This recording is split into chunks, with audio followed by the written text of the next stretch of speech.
Castle, November 1715, just a few days after the Battle of Sheriff Muir, a bloody encounter that left 600 Jacobite rebels dead. Charged with treason, many survivors were now prisoners in the castle. On his way to join them was one of the most notorious Jacobites of all time. He was about to receive a visitor. In disguise and using an assumed name, a woman made her way to the guardhouse. In one hand, she carried a purse of gold, and in the other, a flagon of claret. Her mission, to effect the escape of her brother. In an episode that reads more like fast than history, she got the guards so drunk that her brother, Alexander Struan Robertson, the 13th chief of Clan Donachie, made his escape. In this series, I'm going on a personal journey to reveal the extraordinary stories behind the great clan names of Scotland.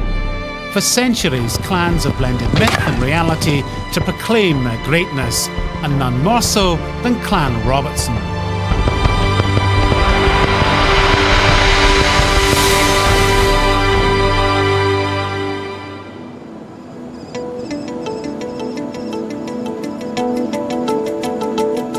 The Robertsons are also known as Clan Donachie, and these are their ancestral lands, a beautiful country steeped in legend and folklore, where Robertson chiefs have traditionally taken their title from a place called Struan, which means in Gaelic, the meeting of streams.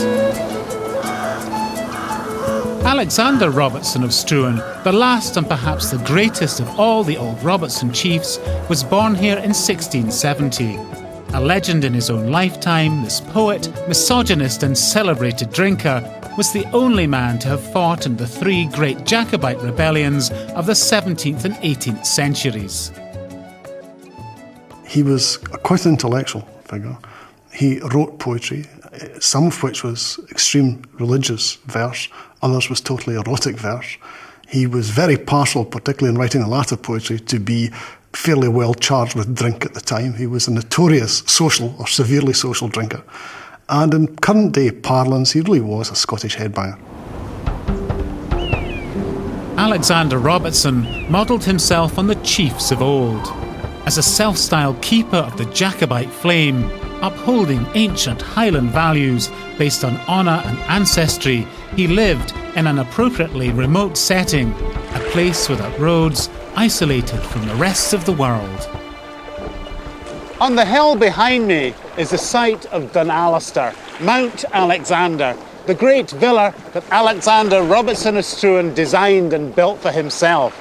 This was his hideaway, this was his hermitage, a place where he could let his imagination run riot, a place that inspired him to verse. Expand thy gates, thou blessed abode. Thy long neglected cells repair, confess the bounteous care of God. Our Strephon breathes his native air. Today, there is nothing left of Dunalister, the home that Alexander celebrated in verse. In the now overgrown gardens, I met up with James Irvin Robertson, who's written about the man who became known as the Poet Chief. So James, we've come just about as close as it's possible to get to the original site of Dunalister, the hermitage that meant such a lot to Alexander Robertson of Struan. It was a place that really inspired him, was it not?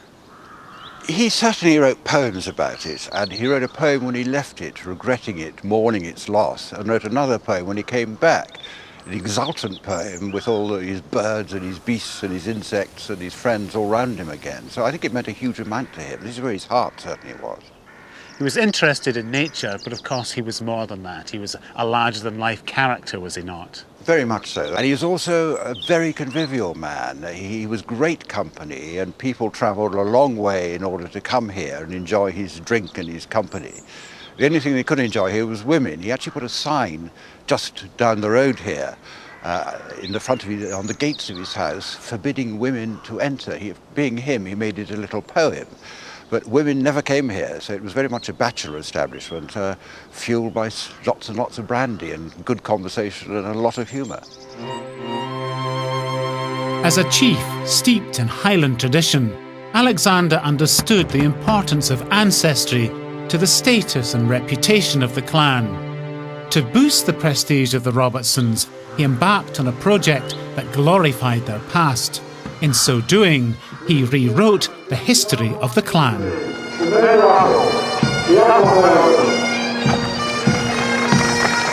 I've come to Blair Castle in the heart of Robertson country, where men from the clan are among the ranks of the Atholl Highlanders. This ceremonial army is a modern reminder of the fighting traditions that were first celebrated in a near-mythical document setting out the ancient lineage of the clan. The earliest written account of Clan Donachie is known as the Red Book. Unfortunately, the only copy was burned in a fire back in the 1600s. Now, Alexander Robertson of Struan did his best to have the history rewritten and commissioned his great-great-uncle John to write it from memory. Uncle John's imaginative version of Robertson history aggrandised the clan with tall tales of heroic ancestors. Genealogy is fundamentally important to clan historians because, in a way, what genealogy does is root you somewhere that you want to be rooted, and they have no compunction about making it up. Unlike, genealogy today is finding out where you individually came from. This is about placing a family there and saying to the world, we've always been here, and that's our credentials to still be here. Alexander's Red Book mythologises the past with accounts of heroic ancestors. Through their noble deeds, the clan lay claim to its territory. According to the Red Book, the first hero chief was Duncan, or Donachie in Gaelic. Duncan not only gave his name to Clan Donachie, he also found the beautiful and mysterious Clach na Bratach. Today, this heirloom of the chiefs, an ancient quartz crystal ball, is in the Clan Museum, where I met Ron Greer.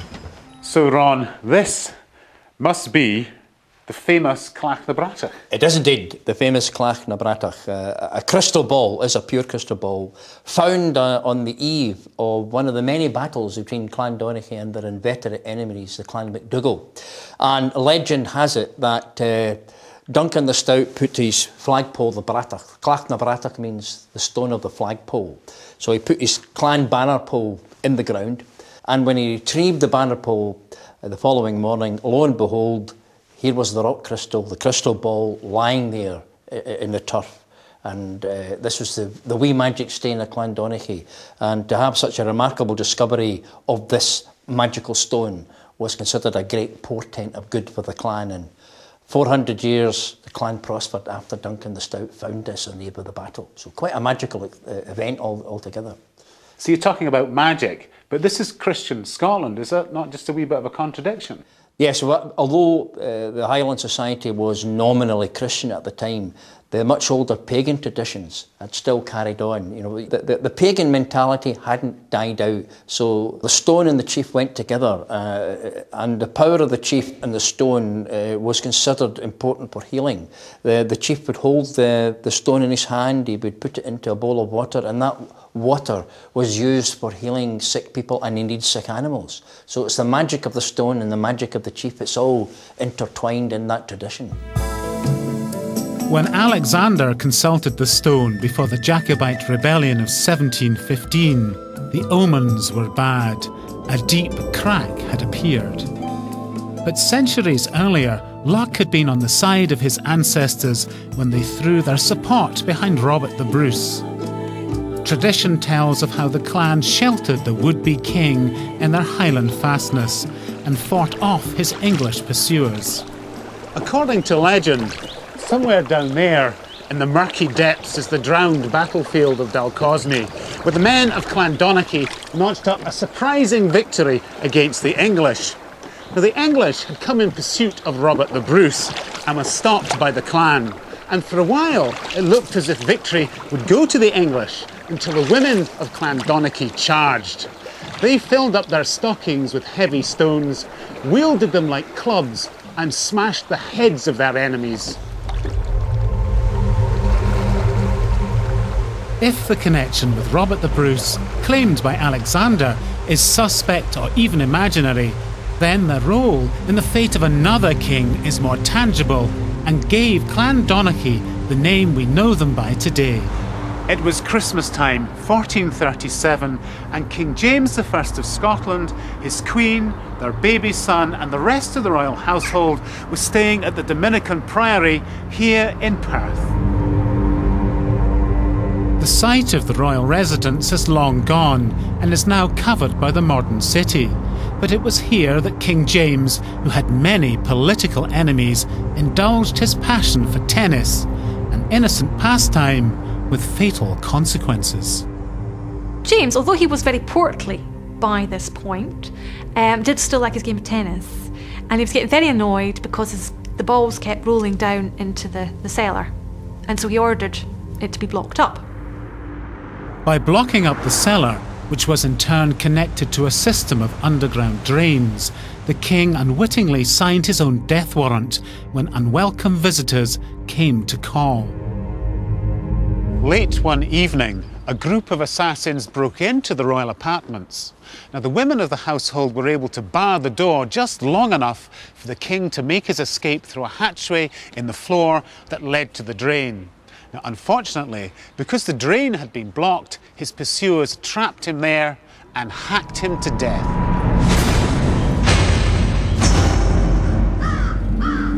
The king's assassins fled north. According to tradition, Alexander's ancestor, the chief Robert Rivach, hunted them down.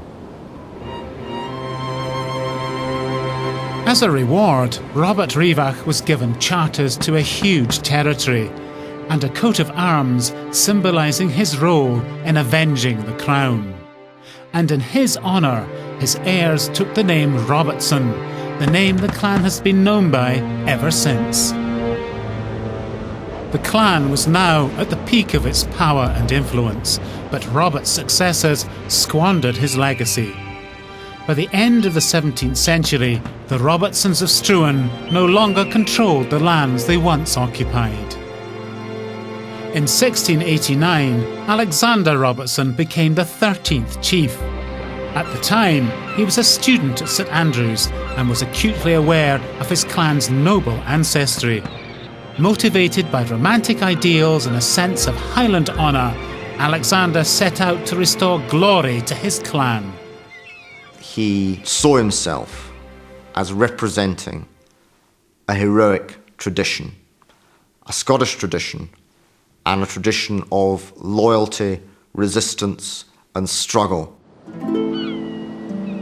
Alexander got the chance to prove himself in 1688 when Parliament deposed the Stuart king James VII because of his Catholicism and replaced him with his son-in-law, the Protestant Dutch king William of Orange. This triggered a civil war between the supporters of James, the Jacobites, and the government. Alexander was an impressionable 18-year-old student here at St Andrews University when rebellion broke out. Now, it's perhaps ironic for a man whose later reputation was founded on all kinds of excess that he was, at the time, a student of divinity. Now, perhaps this explains his instinct for knowing which was the side of God and the angels.